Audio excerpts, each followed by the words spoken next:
la situation sécuritaire, dit-il, n'est pas prise en charge. Niagale Bagayoko, bonjour.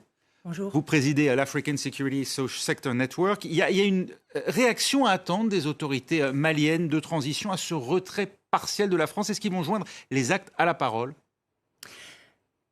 Il y a déjà eu beaucoup de réactions en anticipation à ce retrait, qui ont visé à démontrer que le Mali était insatisfait de la façon dont va être redéployé le dispositif militaire français. On voit que l'on s'est inscrit récemment dans une surenchère, mais je pense qu'il est très important de se rendre compte que le différend, notamment en ce qui concerne la région de Kidal, est ancien en réalité et que c'est vraiment autour de cette enclave que se sont cristallisés de nombreux désaccords et de très nombreuses méfiances réciproques entre la France et le Mali. Oui, lorsque j'évoquais la réaction possible, on pense effectivement à ce report d'élections. Ça peut être effectivement une réponse des autorités maliennes à ce retrait anticipé de la France, ou ce qui est perçu comme tel ? Moi, je ne pense pas que ce soit une réponse véritablement à cela. Je pense qu'aujourd'hui, on est face à une crise diplomatique extrêmement profonde et chaque acteur fait valoir ses cartes. En bluffant dans certains cas, comme peut-être à travers l'évocation de l'arrivée potentielle de la société militaire privée Wagner, on va l'évoquer, voilà, ou alors à travers cette question des élections. Mais cette question des élections, elle a été évoquée bien avant l'épisode de ce retrait aujourd'hui. Oui. Et elle est imputable sans doute à d'autres éléments. Et c'est un engagement qui n'est pas pris seulement envers la France, il a été pris envers les partenaires de la CEDEAO.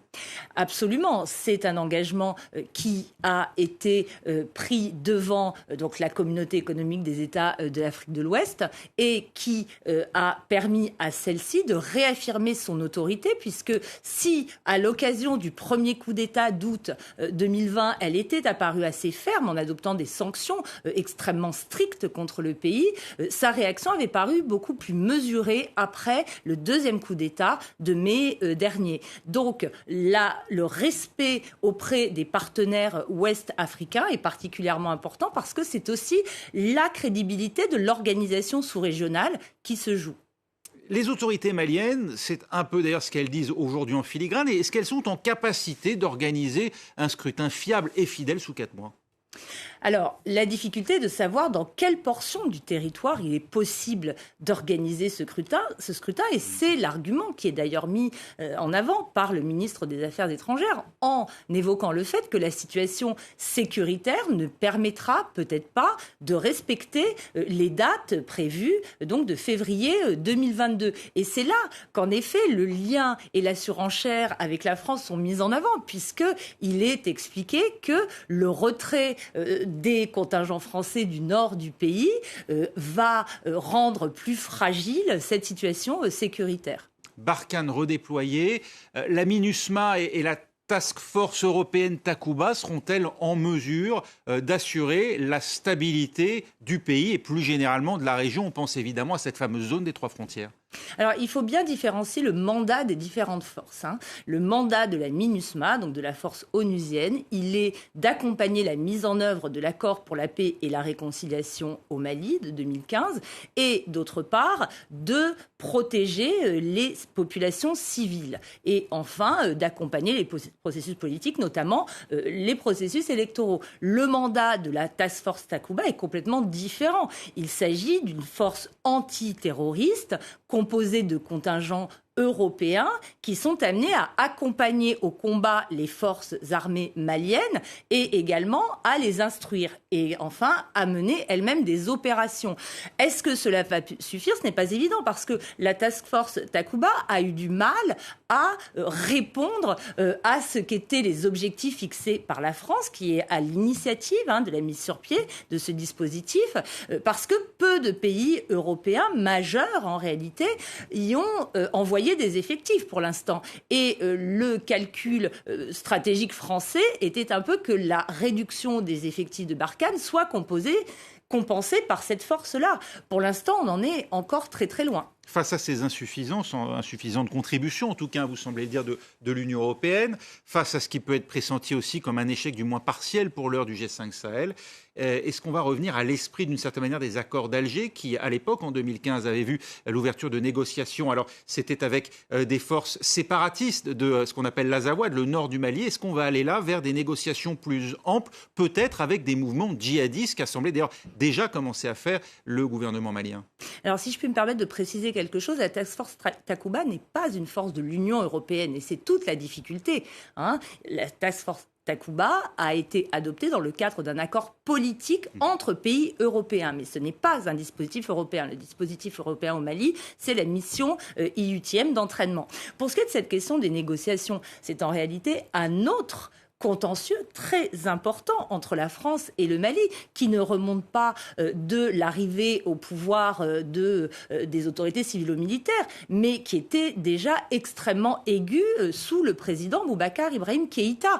Et l'engagement répété des autorités successives, quelles qu'elles étaient, à faire appliquer les décisions de dialoguer, y compris avec les groupes armés radicaux qui ont été énoncés notamment par le dialogue national inclusif en 2019, sont régulièrement réaffirmés par les autorités maliennes.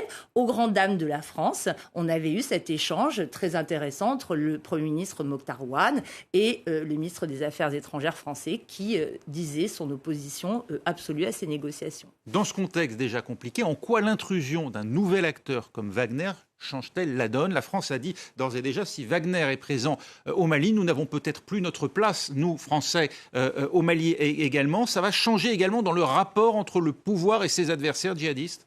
Alors les autorités françaises ont été beaucoup plus fermes. Elles ont pas dit nous n'avons peut-être plus notre place. Elles ont dit il s'agit d'une ligne rouge à ne pas franchir. Et si la société Wagner venait au Mali, nous retirerions immédiatement.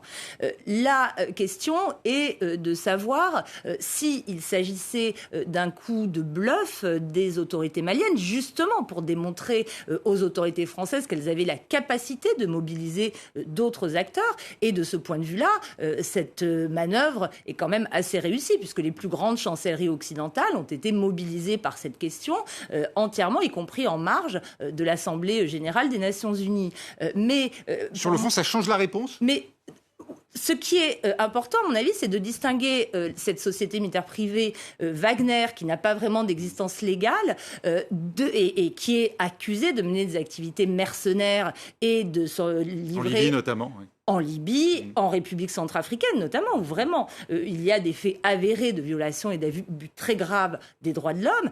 Et d'autre part, la question de savoir si la France est prête à accepter de voir d'autres partenaires conventionnels, dont la Russie, qui est quand même supposée, d'un point de vue officiel, lutter elle aussi contre le terrorisme, arriver sur le terrain malien. Et c'est à cette question qu'il est très très difficile de répondre aujourd'hui. Et l'autre question, est-ce que ça changera la manière de lutter contre ces groupes? Là aussi, c'est un point d'interrogation. Alors moi, je ne pense absolument pas que des acteurs comme la société militaire privée Wagner aient la capacité d'inverser la situation stratégique sur le terrain au Mali. On a vu qu'en Libye, au Mozambique, même en République centrafricaine, au Moyen-Orient, où ils ont été aussi déployés, ils n'ont pas eu de succès particulier. Et à mon avis, les troupes russes, quelles qu'elles soient, ne maîtrisent pas suffisamment bien le terrain africain pour pouvoir changer la donne stratégique actuelle. Merci Niagalé Bagayoko, président de la